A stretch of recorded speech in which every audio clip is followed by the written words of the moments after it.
Hello my dear friends, once again most welcome Arun. एक बार फिर से आप सभी दोस्तों का आज के हमारे इस डेली करंट अफेयर के पॉइंटर सेशन में स्वागत है। जितने भी लोग हमारे साथ जुड़े हुए हैं, आप सभी लोगों का समसामयिक घटना चक्र के परिवार के द्वारा मोस्ट वेलकम है।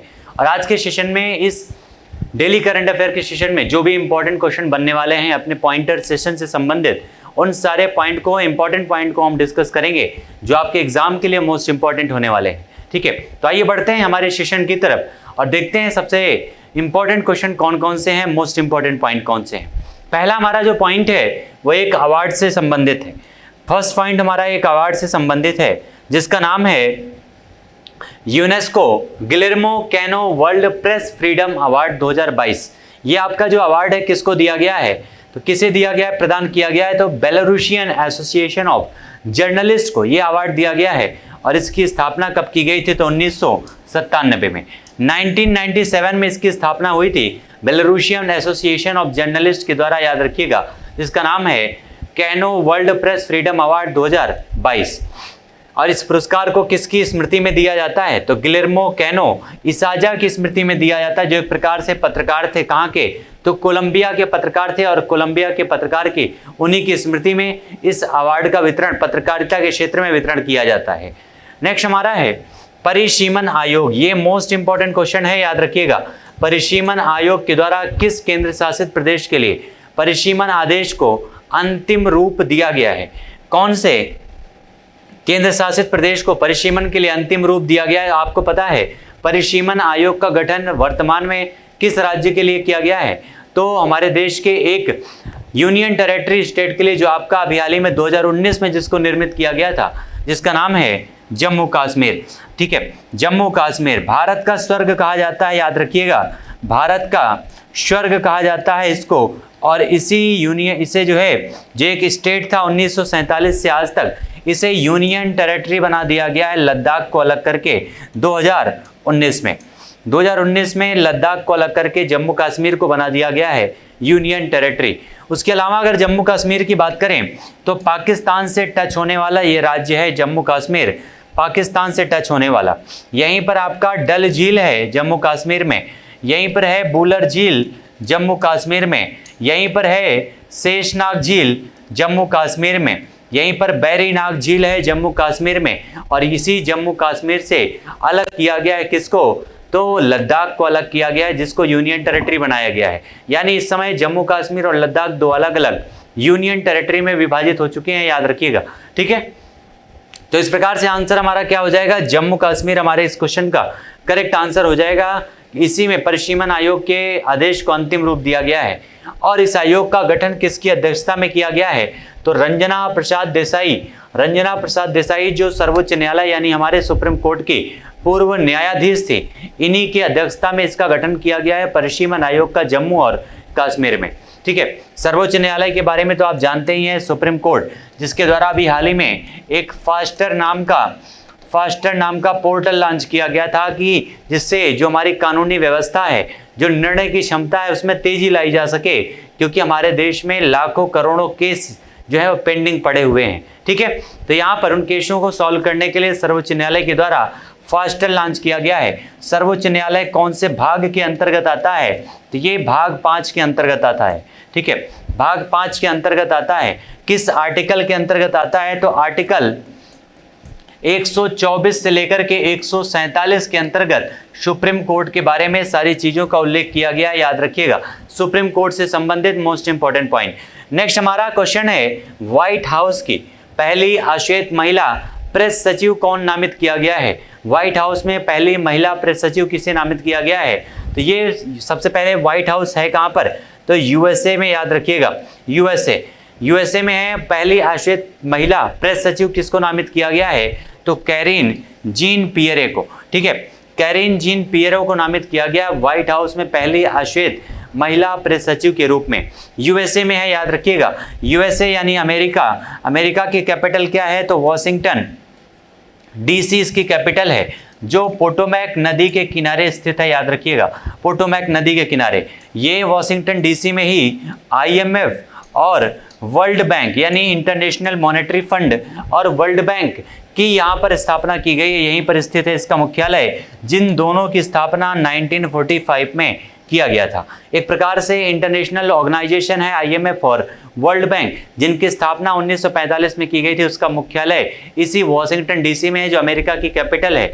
और उसके अलावा अमेरिका की एक दूसरी कैपिटल है जिसका नाम है न्यूयॉर्क, ठीक है, जिसका नाम क्या है, न्यूयॉर्क है। यह न्यूयॉर्क जो है हडसन नदी के किनारे है। कई बार आपके एग्जाम में सामान्य अध्ययन में ये पूछा गया क्वेश्चन है। उसके अलावा अमेरिका के राष्ट्रपति कौन है, तो उनका नाम है जो बाइडन। जो बाइडन इस समय अमेरिका के राष्ट्रपति हैं। उपराष्ट्रपति कौन है, तो कमला हैरिस। कमला हैरिस इस समय उपराष्ट्रपति हैं अमेरिका की। उसके साथ साथ अमेरिका यानी USA में यहाँ पर व्हाइट पर्वत पाए जाते हैं, ठीक है। व्हाइट पर्वत कहाँ पर है, कौन से राज्य, कौन से देश में है, तो ये व्हाइट पर्वत है अमेरिका में कैलिफोर्निया प्रांत में, याद रखिएगा, ठीक है। कैलिफोर्निया प्रांत में है अमेरिका में व्हाइट पर्वत। और ये जो आपका USA है कौन से कॉन्टिनेंट में आता है, तो ये उत्तरी अमेरिका के अंतर्गत आता है, ठीक है। उत्तरी अमेरिका के अंतर्गत आने वाला देश है, याद रखिएगा, क्योंकि अमेरिका और कॉन्टिनेंट में काफ़ी कंफ्यूजन होता है। अमेरिका यानी USA संयुक्त राष्ट्र अमेरिका एक देश है, लेकिन उत्तरी अमेरिका और दक्षिणी अमेरिका ये दो आपके कॉन्टिनेंट हैं, याद रखिएगा। तो ये उत्तरी कॉन्टिनेंट में, उत्तरी अमेरिका कॉन्टिनेंट में आपका आता है अमेरिका देश। नेक्स्ट हमारा क्वेश्चन है कि वह इस पद पर किसका स्थान लेंगी, जो अभी हाल ही में सचिव बनी है व्हाइट हाउस में महिला, तो उनका नाम है जेन सॉकी का। जेन सॉकी इसके पहले वहां पर व्हाइट हाउस में सचिव थे एक प्रकार से, और उनके स्थान पर नई जो महिला आ गई हैं एक प्रकार से, याद रखिएगा, पहले अश्वेत महिला प्रेस सचिव यहाँ पर नियुक्त की गई हैं।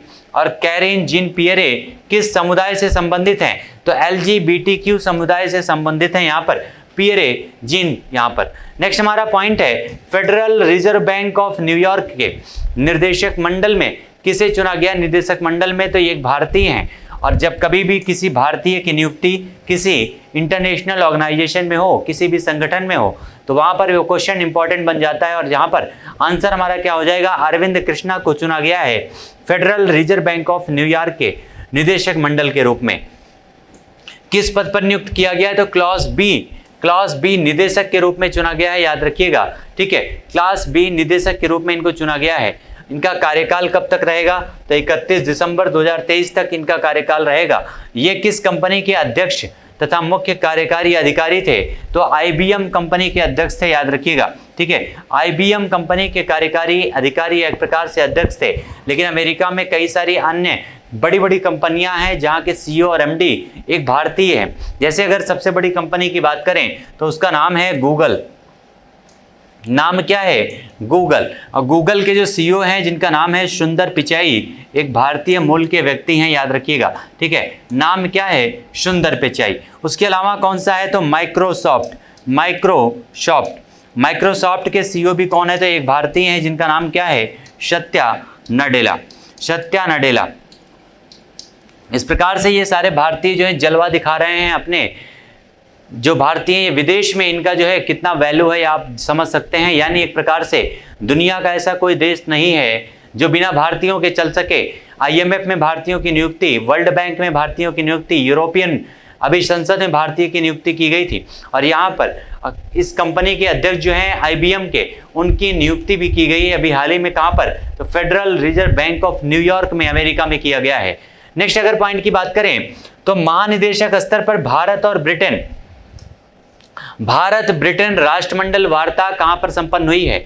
भारत ब्रिटेन राष्ट्रमंडल वार्ता का आयोजन कहां पर किया गया है, तो नई दिल्ली में इसका आयोजन किया गया है, भारत और ब्रिटेन के बीच में राष्ट्रमंडल वार्ता का, ठीक है। उसके अलावा भारत और ब्रिटेन की बात करें तो इस समय अभी हाल ही में कुछ दिन पहले ब्रिटेन के जो प्रधानमंत्री हैं वो भारत की यात्रा पर थे, याद रखिएगा, जिन्होंने बुलडोजर पर खड़े होकर फोटो खिंचवाया था, आप लोगों ने देखा होगा। और वो जो है भारत की यात्रा पर थे, जिनको 2021 में गणतंत्र दिवस के अवसर पर इनवाइट भी किया गया था, लेकिन कोविड की वजह से वो संभव नहीं हो सका था, ठीक है। तो राष्ट्रमंडल ये आपका वार्ता कहाँ पर हुई है, भारत और ब्रिटेन के बीच में, तो नई दिल्ली में आयोजन किया गया है। और इसमें भारतीय प्रतिनिधि मंडल का नेतृत्व किसने किया है, तो प्रकाश गुप्ता ने नेतृत्व किया है, जो संयुक्त सचिव बने हैं विदेश मंत्रालय से। और राष्ट्रमंडल शासनाध्यक्षों की बैठक चोंगम 2022 ये कहाँ पर प्रस्तावित है? तो ये प्रस्तावित है किगाली में। किगाली कहाँ पर है? रवांडा। जो ये किस कॉन्टिनेंट में है? तो अफ्रीका कॉन्टिनेंट में है, याद रखिएगा, अफ्रीका कॉन्टिनेंट में है। दुनिया का दूसरा सेकंड सबसे बड़ा जो कॉन्टिनेंट है उसी का नाम है अफ्रीका कॉन्टिनेंट, याद रखिएगा, ठीक है। अफ्रीका कॉन्टिनेंट सबसे अशिक्षित ये आपका कॉन्टिनेंट है। दुनिया की जो सबसे बड़ी नदी है वो इसी कॉन्टिनेंट में है, जिसका नाम है नील नदी, ठीक है। नील नदी जिसका नाम है, यहीं पर आपकी कांगो रिवर है, याद रखिएगा, कांगो रिवर है जिसको कर्क रेखा 2 बार काटती है। ये सारे मोस्ट इंपॉर्टेंट पॉइंट है। किगाली हमारा यहाँ पर करेक्ट आंसर हो जाएगा, रवांडा में है। नेक्स्ट हमारा है, केंद्र सरकार ने जन्म और मृत्यु की रिपोर्ट के आधार पर कौन सी रिपोर्ट जारी किया है? किसके द्वारा? तो केंद्र सरकार के द्वारा। तो नागरिक पंजीकरण प्रणाली रिपोर्ट 2020 जारी की गई है केंद्र सरकार के द्वारा। लेकिन अभी हाल ही में जन्म या आपके जन्म प्रमाण पत्र को जारी करने के लिए ऑनलाइन सिस्टम, पूरी तरह से ऑनलाइन प्रणाली जो है किस राज्य के द्वारा उसकी शुरुआत की गई है? तो ओडिशा राज्य सरकार के द्वारा शुरुआत की गई है। और वर्ष 2020 में विश्व के 145 देशों में कितने भारतीय बच्चों का जन्म हुआ है? 145 देशों में टोटल 51,089 बच्चों का जन्म हुआ है, भारतीय बच्चों का, याद रखिएगा। 2020 में विश्व के 145 देशों में, यानी भारत के बाहर कितने भारतीय बच्चों ने जन्म लिया है? तो लगभग 51,000 से ज्यादा बच्चों ने जन्म लिया है भारत के बाहर। विदेशों में सर्वाधिक किस देश में भारतीय बच्चों का जन्म हुआ है? तो सबसे ज्यादा बच्चों का जन्म हुआ है यूएई में। कहां पर? संयुक्त अरब अमीरात में। यूएई में सबसे ज्यादा बच्चों का जन्म हुआ है। और ये जो आपका 2020 में विश्व के कुल देशों में कितने भारतीय नागरिकों की मृत्यु हुई है? तो सबसे ज्यादा 10,817 भारतीयों की मृत्यु हुई है, जिनमें से सर्वाधिक किस देश में मृत्यु हुई है? तो सऊदी अरब में। सबसे ज्यादा मृत्यु सऊदी अरब में हुई है, जबकि सबसे ज्यादा बच्चों का जन्म कहां पर हुआ है? संयुक्त अरब अमीरात में हुआ है। संयुक्त अरब अमीरात की बात करें तो ये संयुक्त अरब अमीरात, जिसको अभी हाल ही में FATF के द्वारा ग्रे लिस्ट में शामिल किया गया है, ध्यान दीजिएगा। और FATF के द्वारा यानी फाइनेंशियल एक्शन टास्क फोर्स के द्वारा, और ये फाइनेंशियल एक्शन टास्क फोर्स ने, FATF ने यूएई के साथ साथ तुर्की को भी जो है ग्रे लिस्ट में डाल के रखा है। उसके अलावा कौन है? तो पाकिस्तान को भी यहाँ पर इस ग्रुप में रखा गया है, याद रखिएगा। जिम्बाब्वे को अभी हाल ही में ग्रे लिस्ट से बाहर कर दिया गया, ये पॉइंट भी ध्यान दीजिएगा, ठीक है। तो आंसर हमारा हो जाएगा, सबसे ज्यादा जो भारतीय बच्चों का जन्म यूएई में हुआ है। टोटल कितने बच्चों का जन्म हुआ है भारत के बाहर? तो 145 देशों के लगभग 51,000 बच्चों का जन्म हुआ है। सबसे ज्यादा मृत्यु भारत के बाहर कहां पर हुई है? तो सऊदी अरब में लगभग 3,754 लोगों की मृत्यु हुई है। अगला हमारा क्वेश्चन है, भारत का 100वां यूनिकॉर्न कौन सा बन गया है? यूनिकॉर्न स्टार्टअप कौन सा स्टार्टअप बना है? ये आपका मोस्ट इंपॉर्टेंट क्वेश्चन है, ध्यान दीजिएगा, ठीक है। 100वां यूनिकॉर्न कौन सा स्टार्टअप बन गया है भारत का? और यूनिकॉर्न में सबसे ज्यादा यूनिकॉर्न कहाँ के हैं? अमेरिका के। उसके बाद कहाँ पर हैं? तो चाइना के। उसके बाद कहाँ पर हैं? तो भारत में है, याद रखिएगा। तो इस प्रकार से यूनिकॉर्न कौन सा स्टार्टअप बना है यहाँ पर? 100वां। तो यहाँ पर नियो बैंक ओपन, ये 100 आपका 100 जो है यूनिकॉर्न स्टार्टअप बन चुका है हमारे देश का। किस शहर में स्थित है? तो बेंगलुरु में है। और बेंगलुरु के बारे में तो आप जानते ही हैं कि बेंगलुरु जो है कैपिटल किसकी है? तो कर्नाटका की, ठीक है। कर्नाटका की कैपिटल है बेंगलुरु। इसी बेंगलुरु में इसरो, कौन सा? इंडियन स्पेस रिसर्च ऑर्गेनाइजेशन, जिसकी स्थापना 1969 में की गई थी, उसका मुख्यालय है इसी बेंगलुरु में। HAL यानी हिंदुस्तान एरोनॉटिक्स लिमिटेड, जिसकी स्थापना 1940 में की गई थी, लेकिन जिसका राष्ट्रीयकरण 1962 में किया गया था, उसका मुख्यालय है बेंगलुरु में।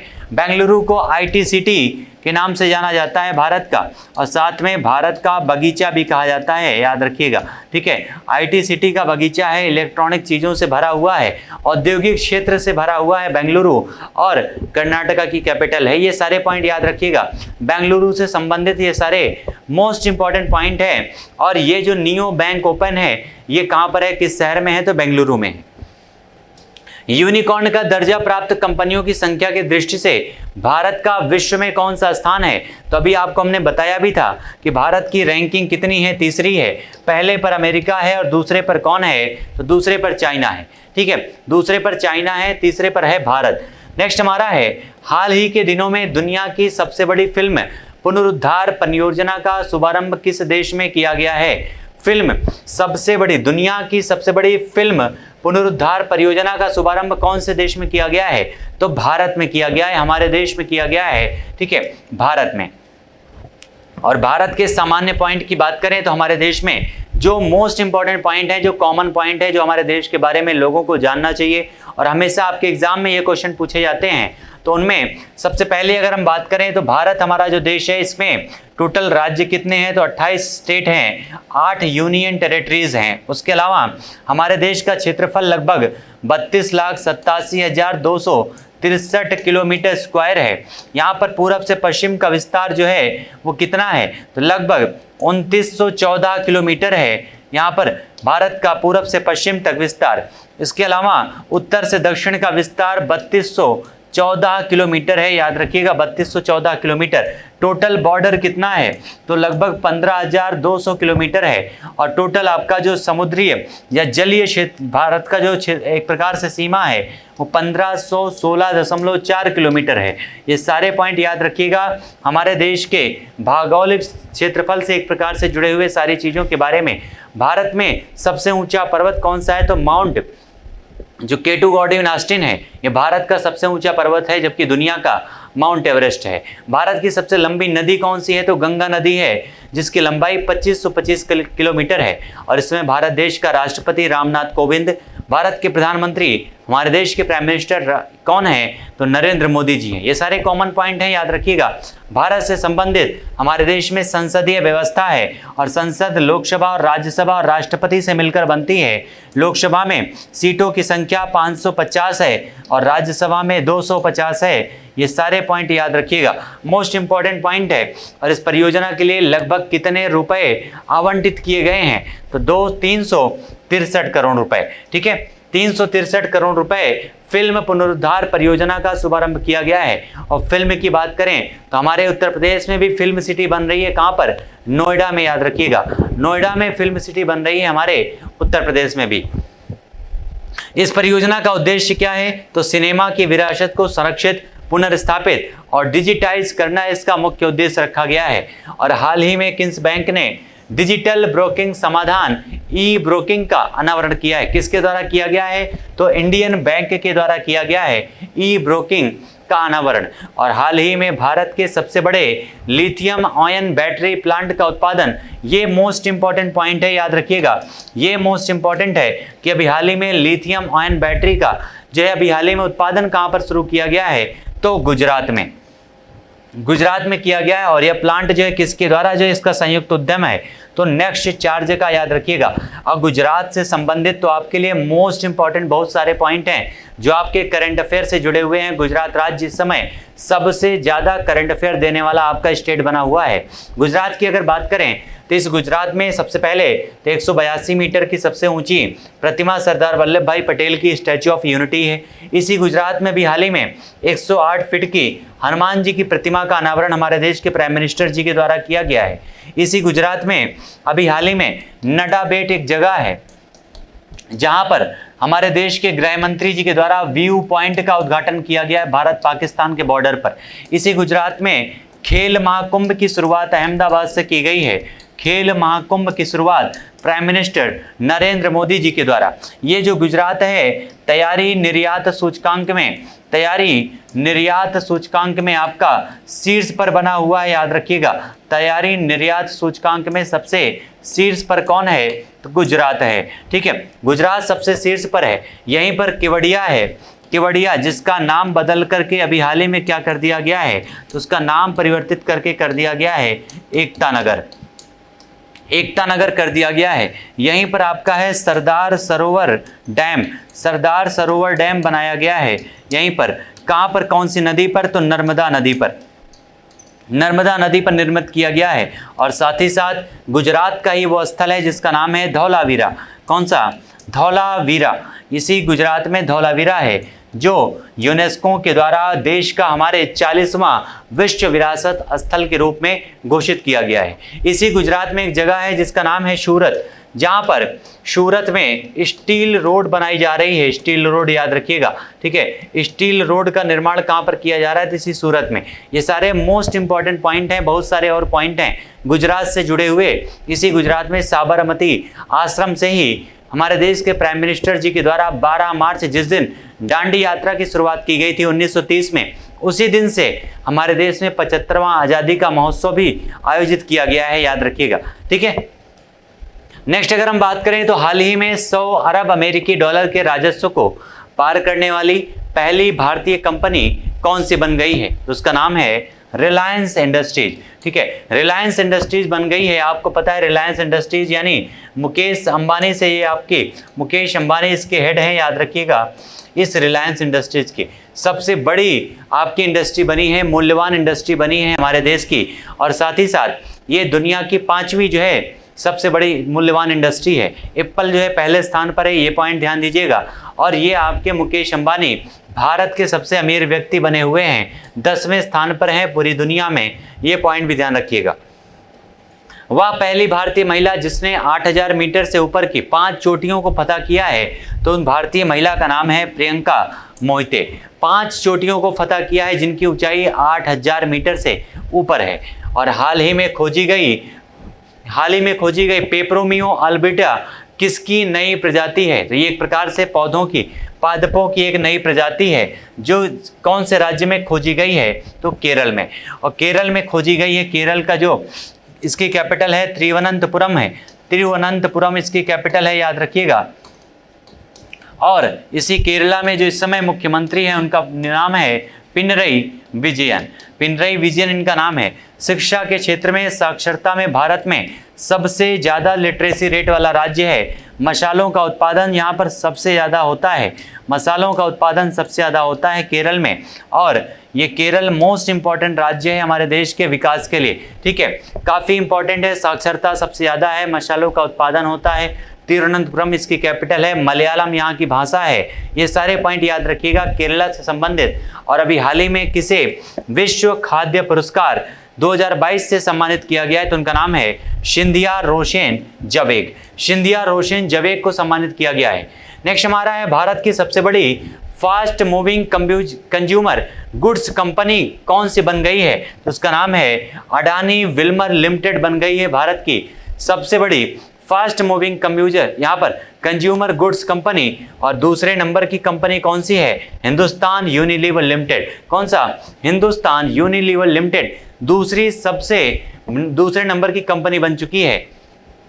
विश्व एथलेटिक्स दिवस कब मनाया जाता है? तो विश्व एथलेटिक डे जो आपका मनाया जाता है 7 मई को सेलिब्रेट किया जाता है विश्व एथलेटिक डे। और एथलेटिक डे इसके पहले के कई सारे दिवसों को हम डिस्कस कर चुके हैं, जिनमें आप देख चुके हैं 15 तारीख को 15 जनवरी को मनाया जाता है आर्मी दिवस, 30 जनवरी को शहीद दिवस, 2 फरवरी को आपका सेलिब्रेट किया जाता है आर्द्र भूमि दिवस। मार्च के महीने में कई सारे दिवस हमने आपको बताए थे।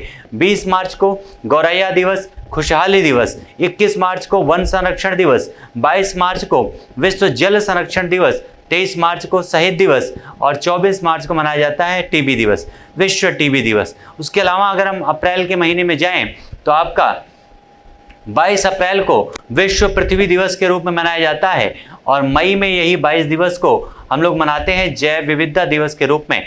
5 जून को मनाया जाता है पर्यावरण दिवस और 21 जून को हम लोग मनाते हैं कौन सा? तो योगा डे। ये सारे पॉइंट याद रखिएगा, मई जून तक के सारे पॉइंट। और 7 मई को विश्व एथलेटिक्स डे मनाया जाता है, जिसका उद्देश्य है एथलेटिक्स में युवाओं की भागीदारी को बढ़ाना। हाल ही में भारतीय वायुसेना के महानिदेशक का पदभार किसने ग्रहण कर लिया है? तो भारतीय वायुसेना के महानिदेशक का पदभार ग्रहण किया है संजीव कपूर ने। भारतीय वायुसेना दिवस भी आपका 8 अक्टूबर को मनाया जाता है, याद रखिएगा 8 अक्टूबर को। नेक्स्ट हमारा है हाल ही में संतोष ट्रॉफी राष्ट्रीय फुटबॉल टूर्नामेंट 2021-22 का आयोजन कहाँ पर किया गया है, तो इसका आयोजन कहाँ पर किया गया है, तो केरल में। और इसका संस्करण कौन सा है, ये इसका 75वां संस्करण है, ध्यान दीजिएगा, ठीक है। टाइपिंग में थोड़ा सा मिसिंग हुई है। केरल में आयोजन किया गया है, 75वां संस्करण है इस आपके राष्ट्रीय फुटबॉल टूर्नामेंट 2021-22 का, जिसका नाम है संतोष ट्रॉफी। और इसमें पश्चिम बंगाल को पराजित करके इस टूर्नामेंट का खिताब किसने जीत लिया है, तो केरला फुटबॉल टीम ने, ठीक है, केरल की टीम ने जीता है। आयोजन भी केरल किया गया है। केरल में इसका 75वां संस्करण भी आयोजित किया गया। विजेता भी कौन है, केरल है। पराजित किसको किया है, तो पश्चिम बंगाल को पराजित किया है। और नेक्स्ट हमारा है खेलो इंडिया यूनिवर्सिटी गेम।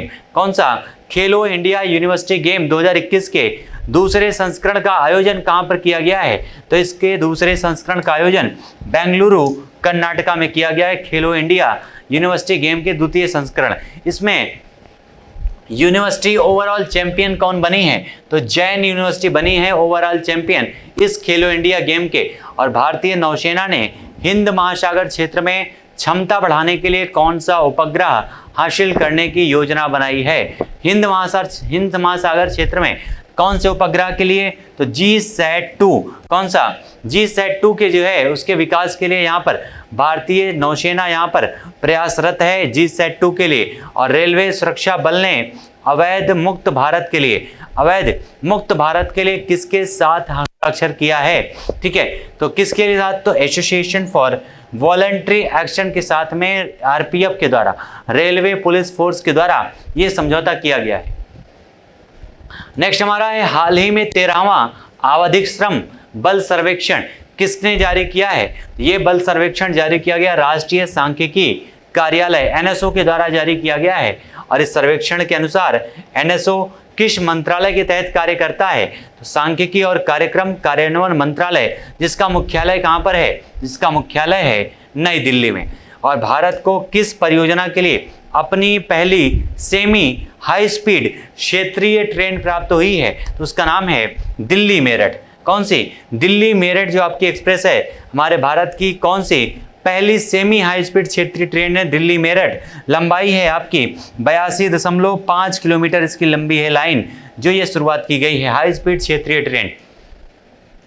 नेक्स्ट हमारा है हाई स्पीड क्षेत्रीय ट्रेन किसके द्वारा विकसित किया गया है, तो एलएसटेम के द्वारा इसको विकसित किया गया है। और अभी हाल ही में 10 गीगावाट सौर ऊर्जा उत्पादन करने वाला हमारे देश का पहला राज्य कौन सा बन गया है, तो उस राज्य का नाम है राजस्थान। राजस्थान की कैपिटल क्या है, तो जयपुर कैपिटल है, याद रखिएगा जयपुर को ये आपका हवा महल कहाँ पर है, तो यहीं पर है जयपुर में।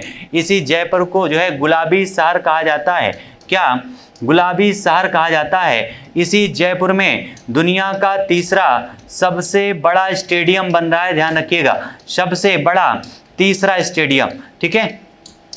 क्रिकेट स्टेडियम कहां पर बन रहा है, जयपुर में। पहला कहां पर है, तो गुजरात के अहमदाबाद में मोटेरा स्टेडियम या फिर नरेंद्र मोदी स्टेडियम है। दूसरा मेलबोर्न क्रिकेट स्टेडियम, और तीसरा बन रहा है जयपुर में, जिसका उद्घाटन, जिसकी नींव रखी गई थी किसके द्वारा, तो सौरभ गांगुली BCCI चीफ के द्वारा।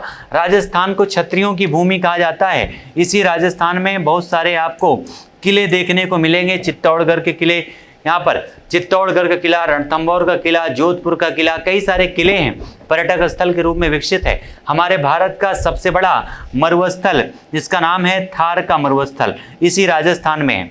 राजस्थान किससे अटैच है, तो पाकिस्तान से सटा हुआ, यानी इसका बॉर्डर लाइन कौन से देश से जुड़ा हुआ है, तो पाकिस्तान से जुड़ा हुआ है। इसी राजस्थान में केवलादेव पक्षी अभ्यारण्य है, रणथंभौर पक्षी अभ्यारण्य है, ये सारे अभ्यारण्य भी कहाँ पर हैं, राजस्थान में है। ये सारे मोस्ट इंपॉर्टेंट पॉइंट है राजस्थान के बारे में। और चंबल घाटी परियोजना में जो आपका कोटा बैराज है वो इसी राजस्थान में है। महाराणा प्रताप जो परियोजना है वो भी इसी राजस्थान में है। नेक्स्ट हमारा है राजस्थान राज्य के वर्तमान राज्यपाल कौन है, तो कलराज मिश्रा। और यहाँ के मुख्यमंत्री का नाम क्या है, तो अशोक गहलोत यहाँ के इस समय मुख्यमंत्री हैं राजस्थान के। नेक्स्ट हमारा है हाल ही में पर्यावरणीय सामाजिक शासन संबंधित मामलों की सलाहकार समिति का अध्यक्ष किसको बनाया गया है, नवनीत सुमो, यहाँ पर मुनोत को बनाया गया है, नवनीत मुनोत को। किसमें, तो पर्यावरणीय सामाजिक शासन संबंधित मामलों की सलाहकार परिषद का अध्यक्ष। इस समिति का गठन किसने किया है, तो भारतीय प्रतिभूति विनिमय बोर्ड ने। भारतीय प्रतिभूति विनिमय बोर्ड यानी सेबी सेबी का मतलब होता है security and exchange board of India, जिसकी स्थापना हुई है 1992 में। ठीक है, 1992 में जिसकी स्थापना की गई है। और अभी हाल ही में कोस्टारिका के राष्ट्रपति के पदभार के रूप में किसने ग्रहण किया है, तो उनका नाम है रोड्रिगो चाव्स। नेक्स्ट हमारा है हाल ही में हॉकी एस्ट्रोटर्फ का शिलान्यास कहां पर किया गया है, तो हिमाचल प्रदेश में किया गया है। और हॉकी एस्ट्रोटर्फ का शिलान्यास किसने किया है, तो अनुराग ठाकुर ने।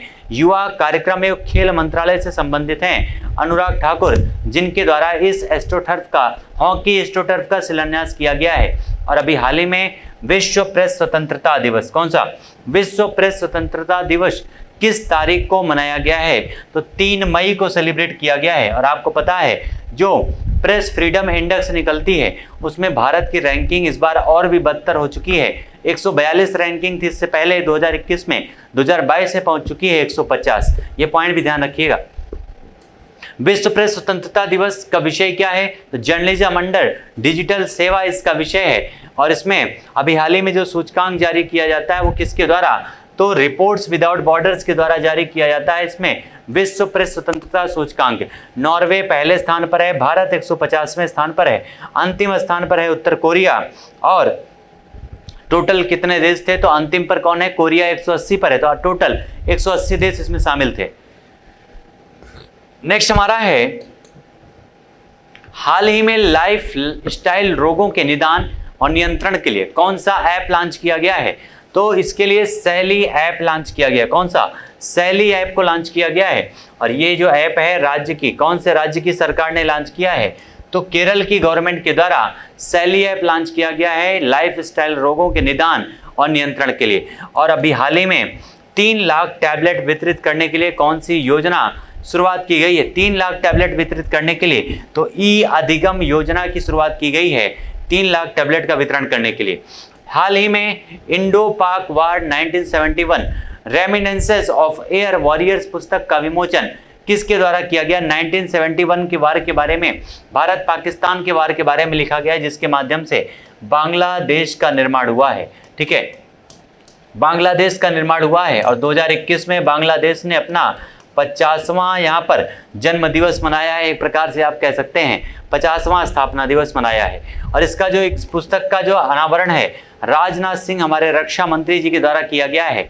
इस पुस्तक का संपादक कौन है, तो जगजीत सिंह और शैलेंद्र सिंह इसके संपादक हैं। और ये योजना जो आपकी है किस राज्य की सरकार ने शुरुआत की है, तो हरियाणा की सरकार के द्वारा। ठीक है, ये आपका ये क्वेश्चन दूसरे क्वेश्चन से जुड़ा हुआ है, इसको काट दीजिएगा, दूसरे क्वेश्चन से जुड़ा हुआ है, टाइपिंग में थोड़ा सा मिस हुआ है आपके। ठीक है, नेक्स्ट हमारा है भारत में कैदियों के लिए अपनी तरह की पहली ऋण योजना कहां पर शुरुआत की गई है, तो ऋण योजना यानी जो भी कैदी जेल से छूटेंगे उनके रहन सहन के लिए, उनकी लाइफ में सुधार के लिए, उनको एक प्रकार से रोजगार की सुविधा देने के लिए ऋण प्रोवाइड की जा रही है। और ऐसी सुविधा कौन से सरकार के द्वारा दिया जा रहा है, तो इसका जो शुभारंभ है, इसकी शुभारंभ शुरू की गई है, इसका नाम है जीवला योजना। और ये शुरुआत की गई है महाराष्ट्र के द्वारा। और सबसे पहले अगर हम आपको बताएं तो ये जो योजना है महाराष्ट्र सरकार के द्वारा, इसको एक प्रकार से ऋण देने के लिए जो बंदी थे उनके लिए इस योजना का शुभारंभ किया गया है। और महाराष्ट्र के बारे में बात करें तो महाराष्ट्र की कैपिटल क्या है, तो मुंबई इसकी कैपिटल है। यहाँ पर इस समय मुख्यमंत्री कौन है, तो उनका नाम है उद्धव ठाकरे। उद्धव ठाकरे इस समय मुख्यमंत्री हैं। महाराष्ट्र में आपका एक प्रकार से ये औद्योगिक कैपिटल भी कही जाती है। यहीं पर आपका एक पेट्रोलियम स्थल है जिसका नाम है मुंबई हाई। मुंबई हाई नाम का एक पेट्रोलियम स्थल है जहाँ से पेट्रोलियम का खनन किया जाता है। और इसी महाराष्ट्र में अजंता एलोरा एलिफेंटा की गुफाएं हैं औरंगाबाद के आसपास क्षेत्र में। उसके अलावा ये महाराष्ट्र जो है काफ़ी इंपॉर्टेंट क्षेत्र पड़ता है। जितने भी आप देखेंगे हमारे देश में जो आर्थिक संगठन है उन सभी का मुख्यालय मैक्सिमम कहाँ पर है, महाराष्ट्र के मुंबई में है। ठीक है, यहाँ के राज्यपाल इस समय कौन है, तो भगत सिंह कोश्यारी, जो महाराष्ट्र के साथ साथ गोवा के भी राज्यपाल हैं। नेक्स्ट हमारा है अंतर्राष्ट्रीय नो डाइट डे प्रतिवर्ष किस तारीख को मनाया जाता है, तो ये 6 मई को मनाया जाता है। और पहली बार इसको मनाया गया था 1992 में, पहली बार 1992 में मनाया गया था। और 6 मई को हमेशा इसका आयोजन किया जाता है। और अभी हाल ही में ये आपके क्वेश्चन के बारे में हमने डिस्कस किया, राजनाथ सिंह, जगजीत और शैलेंद्र सिंह के द्वारा लिखा गया है। नेक्स्ट हमारा है केंद्रीय सशस्त्र पुलिस बलों के लिए, इनसे संबंधित कर्मियों के लिए कौन सा पोर्टल लॉन्च किया गया है? तो उसका नाम है CAPF पुनर्वास पोर्टल लॉन्च किया गया है। किसके द्वारा? तो गृह मंत्रालय। गृह मंत्री कौन है? तो नाम है अमित शाह। अमित शाह जी गृह मंत्री हैं और इन्हीं को अभी हाल ही में एक मंत्रालय और सौंपा गया है जिसका हाल ही में निर्माण किया गया है, जिसका नाम है सहकारिता मंत्रालय। और अभी हाल ही में आयोजित फार्मूला 1 मियामी ग्रैंड प्रिक्स 2022 का पहला संस्करण जो है किसने जीत लिया है? तो उनका नाम है मैक्स वेस्टैपन। किसके ड्राइवर हैं? तो रेड बुल के ड्राइवर हैं मैक्स वेस्टैपन, जिन्होंने मियामी ग्रैंड प्रिक्स 2022 का खिताब जीता है। और इसका आयोजन कहां पर किया गया था? तो अमेरिका में आयोजन किया गया था। नेक्स्ट हमारा है, हाल ही में पद्मश्री विजेता रजत कुमार का निधन हो गया है। ये किस क्षेत्र से संबंधित हैं? तो इनका संबंध है साहित्य के क्षेत्र से। नाम क्या है? रजत कुमार, जिनका निधन हुआ है, साहित्य के क्षेत्र से संबंधित हैं। और विश्व रेड क्रॉस दिवस कब मनाया जाता है, किस तिथि को? तो 8 मई को सेलिब्रेट किया जाता है विश्व रेड क्रॉस दिवस। ठीक है, विश्व रेड क्रॉस दिवस 8 मई को मनाया जाता है, याद रखिएगा। और नेक्स्ट हमारा है विश्व रेड क्रॉस दिवस का विषय क्या है? बी ह्यूमन काइंड, इसका विषय रखा गया है। और 63वां हाल ही में 63वां सीमा सड़क संगठन यानी BRO दिवस, जो एक प्रकार से सीमावर्ती क्षेत्रों में सड़कों का निर्माण करती है, ब्रिजों का निर्माण करती है, वो उसका दिवस सीमा सड़क संगठन दिवस कब मनाया गया है? तो 7 मई को मनाया गया है। और इसकी स्थापना कब हुई थी BRO की? तो 1960 में, 7 मई 1960 में इसकी स्थापना की गई थी BRO की, याद रखिएगा। और इसीलिए इसका स्थापना दिवस 7 मई को सेलिब्रेट किया जाता है। इस प्रकार से आज के हमारे डेली करंट अफेयर से संबंधित जो भी मोस्ट इंपॉर्टेंट पॉइंट थे वो हमने डिस्कस किया है। उम्मीद करते हैं आपको पसंद आया होगा आज के जो भी क्वेश्चन थे। लेकिन याद रखिएगा, आपके पूरे 1 ईयर के करंट के एनालिसिस, जिनमें सबसे पहली बात, अगर आप सारी चीज़ों को डिटेल के साथ देखना चाहते हैं तो उसका एनालिसिस आपके दृष्टि नाम से जो आपकी किताब लॉन्च होती है, उस पूरी बुक का एनालिसिस आपके YouTube चैनल पर किया गया है। और अगर आप पॉइंटर के माध्यम से सारी चीज़ पढ़ना चाहते हैं, वन लाइनर के माध्यम से पूरे करंट अफेयर को तैयार करना चाहते हैं, तो वहाँ पर जो आपकी बुक लॉन्च होती है घटना चक्र के द्वारा, समसामयिक घटना चक्र के द्वारा, पॉइंटर जो वार्षिकी संकलन है वो भी आपके उससे संबंधित सारे वीडियोस लॉन्च हो चुके हैं उसके एनालिसिस के बारे में, तो उनको भी आसानी से आप देख सकते हैं ताकि आपके एग्जाम में आसानी हो और पूरे करंट अफेयर को आप एक जगह पर आसानी से प्राप्त कर सकें। ठीक है, मिलते हैं अपने सेशन में, अगले सेशन में नए क्वेश्चन के साथ में। तब तक के लिए आप सभी लोगों को थैंक यू सो मच। एक बार कमेंट में आंसर करके जरूर बताइएगा आज का सेशन आपके लिए कैसा रहा। Thank you so much everyone, thank you.